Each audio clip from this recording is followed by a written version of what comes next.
শুভ নববর্ষ সব্বাইকে। নতুন বছর খুব ভালো কাটুক। গুরুজনেদের আমার প্রণাম জানিয়ে আজকের ভিডিও শুরু করছি। যাচ্ছি আমরা পলাশডাঙ্গা। আমি আর মামুনি ছোটোর থেকেই আমি মামুনির সাথে পলাশডাঙ্গা যেতে খুব ভালোবাসতাম। আমার মা যেমন আমার মায়ের সব কাকিমাদের বাপের বাড়ি ঘুরেছে, আমিও কিন্তু পলাশডাঙ্গা আসতে ভীষণ ভালোবাসতাম। আর মামারা মামিমারা দিদা দাদুকে যদিও দিদা দাদু বলে ডাকতাম না, পলাশডাঙ্গা দাদুকে পলাশডাঙ্গার দাদু বলতাম, আর দিদাকে নাম ধরে গাউ বলতাম। নিয়েছো তো সব ব্যাগে?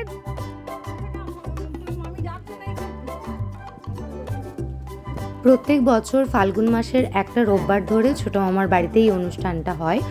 ছোটো মামার গুরুদেবের নাম হয় এবং সাথে পুরো গ্রাম কিন্তু খাওয়া দাওয়া করে। তো দেখছো বিকাল থেকেই কিন্তু সমস্ত সবজিপাতি কাটাকুটি চলছে। আর আমি আর ভাই ঝুনু, আমার এই ভাইকে দেখেছো তোমরা ভাই ফোটার ব্লগে, তো ছোটো মামার ছোট ছেলে। আর আমরা যাচ্ছি এখন দামোদর। তোমাদেরকে তখন দেখালাম রাস্তাটা, এইটা সোজাসুজি চলে গিয়ে একদম নদীর ধার।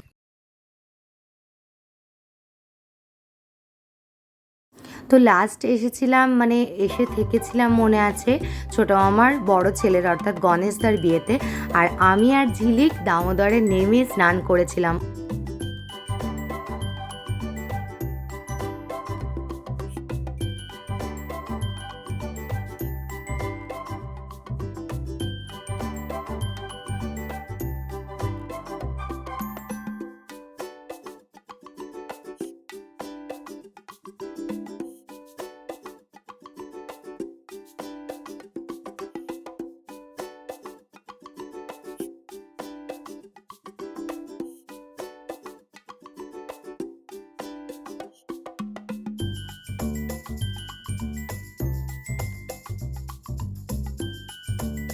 আর ওই দেখো ওখানে চলছে কিন্তু আলু তোলা।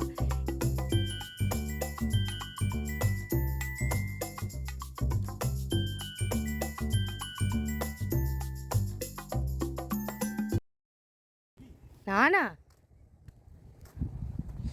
আগে এই দিকটা দিয়ে নামা যেত, এখন এতটা কাছে জল চলে এসছে। এইখানে পুড়িয়েছে কেন? ও ওই দিকে তো শ্মশানটা না, তো জলটা তো আগে থাকতো ওই মাঝখানটায়।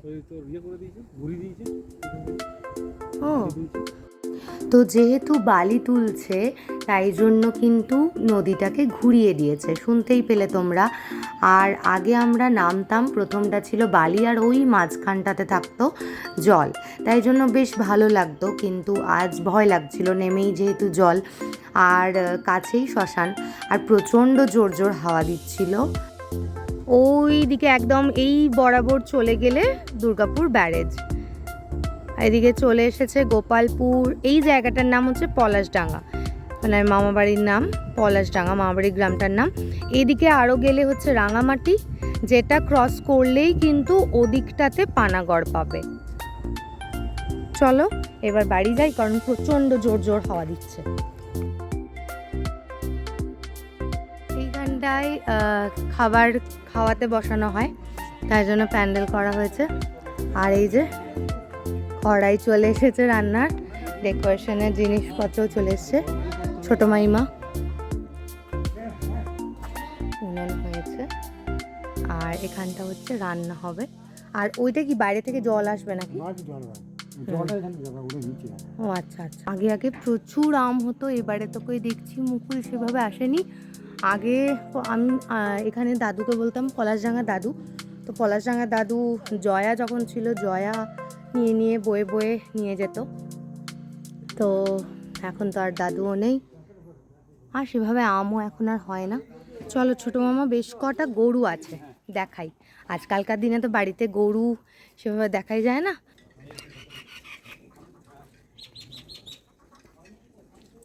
এই একটি, এখন দুটো আছে ছোটো মাইমা, এখন দুটো আছে গরু, দুটো। তো আর এই দিকে যে দরজায় বেরোই, এই যে পুকুরটা, এটাও কিন্তু মানে ছোটো মামাদের, মানে পলাশডাঙ্গা দাদুর। এইদিকে তখন একটা রাস্তা ছিল, যেটা একদম নদী পর্যন্ত যাওয়া যায়। এর পেছনটাতেই জমিগুলো, তারপরেই নদী।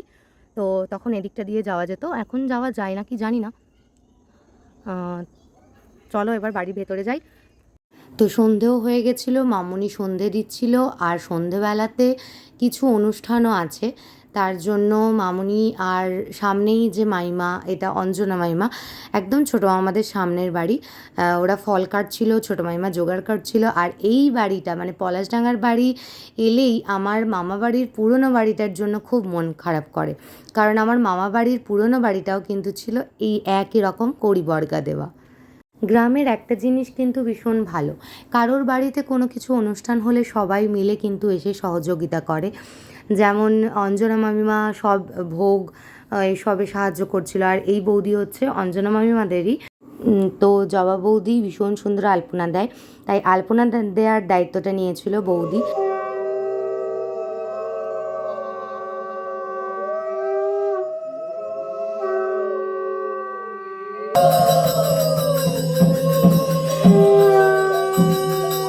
তো সবাই যারা এসেছিল তারা প্রসাদ নিয়ে বাড়ি চলে গেল, আর কালকে এখানটাতে পুজো হবে, তাই আমি আর ঝুনু মিলে জায়গাটা সাজিয়ে নিচ্ছিলাম। আগে আগে মামুনির সাথে এসে খুব থাকতাম, আর ভালো লাগতো স্পেশালি যে সকালে উঠলেই একটা মনটা ভালো হয়ে যেত যে সামনেই নদী। আর রাত্রিবেলা খাওয়া দাওয়ার পর চলে এসেছিলাম। বারবার আমার এই জায়গাটা আসতে খুব ভালো লাগে, আমি বলছি বারবার যে ওই বাড়িটা জয়ার, সামনেই যে দুর্গা মন্দির শেষ বাড়িটাই যে কালো কালো বাড়িটা আমার জয়াকে সেটা বলবো। পরদিন অনেক সকাল সকাল আমার ঘুম ভেঙে গেছিলো, কারণ সূর্যোদয় থেকেই কিন্তু নাম শুরু হয়ে গেছিলো। আর উঠে দেখলাম যে মামিমা মামুনি সব ভোগের সরঞ্জাম করতে শুরু করে দিয়েছে, এদিকে ছোটো মাইমা জোগাড়ে আছে, সবাই হেল্প করছে। তো আমি চলো তোমাদেরকে ঘুরিয়ে দেখিয়ে দিই যে কী কী হচ্ছে। এদিকে কিন্তু তরকারি কাটার পুরো কমপ্লিটের দিকে, কেউ নারকেল ছাড়াচ্ছে দেওয়া হবে বলে, আর পুরো রান্না তো বসেই গেছিলো, কারণ মুড়ি খাবার জোগাড়। এক কড়াই, কালকে যে বড় কড়াইটা দেখলে সেই বড় কড়াইয়ের এক কড়াই খিচুড়ি কিন্তু অলরেডি হয়ে গেছিলো। মেনুতে কিন্তু ছিল খিচুড়ি, বাঁধাকপির তরকারি, চাটনি, পায়েস আর বোঁদে। এই যে সেই জাম্বো সাইজের কড়াই, সেকেন্ড রাউন্ড খিচুড়ির তোড়জোড় চলছে।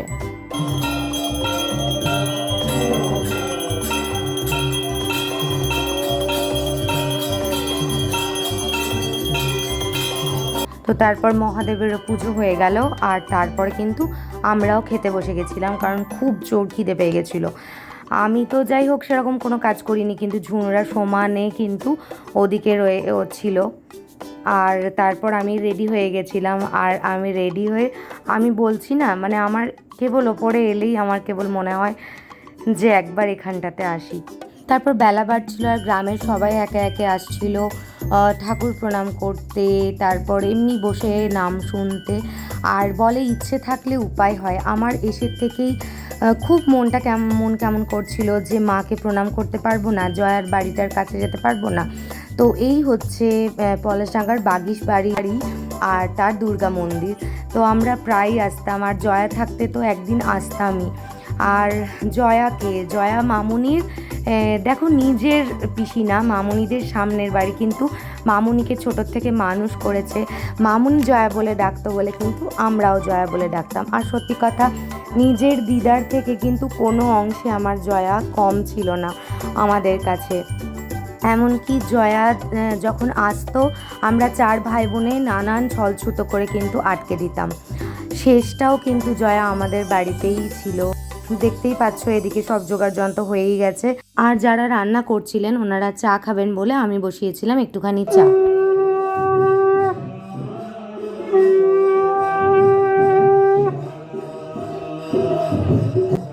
ভোগ তো হয়ে গেছে, তাই যে নরনারায়ণ সেবা হবে সব রান্নাতে এই ভোগটা মেশানো হচ্ছে। আর ছোটো মামা মামিমা সমস্ত খাবার দাবারে কিন্তু মিশিয়ে দিচ্ছিলেন। আর এই ভদ্রমহিলা আমাকে ঠাকুরের টিপ দিতে এসেছিলেন। বলে না গ্রামের মানুষরা ভীষণ সহজ সরল হয়। উনি যেই দেখলেন যে আমার হাতে ক্যামেরা, তাই খুব মিষ্টি করে একটা হাসি দিলেন, আমার ভীষণ ভালো লাগলো। আর ইনি এসেছিলেন ছোটো মামার গুরুদেবের আশ্রম থেকে।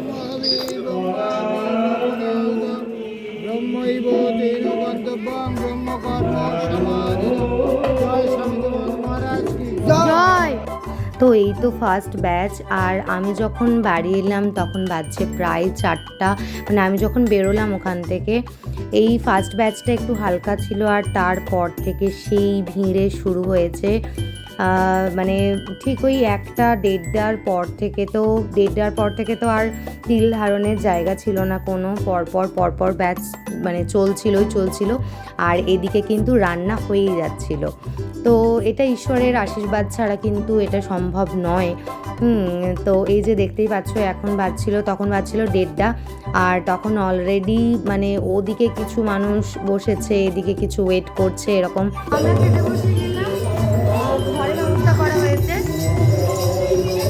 কারণ আমাকে ফিরতে হবে। আর ঘড়িতে তখন বাজছিল 2:30, আর তখনও প্রচণ্ড ভিড় ছিল, তাই সবাইকে ভেতরে কিছু জনকে মানে বসানোর ব্যবস্থা করা হচ্ছিল। আর এই হচ্ছে পলাশডাঙ্গা হাই স্কুল। আমার দাদু ভাইদের এটা কিন্তু মানে আমার দাদু ভাইরা পড়েছিল এই স্কুল থেকে। তো বিকেল বাজছিল 4টা, আর তখন ওরা খেতে বসেছিল। বাট তাও আমি জন্টুকে বললাম তাড়াতাড়ি তুই হাত ধো আর আমাকে একটু বাসে তুলে দিয়ে আয়। আর অনেক দিন পর আমি বাসে চাপলাম। এখন তো পাবলিক ট্রান্সপোর্টে চাপাই প্রায় নেই।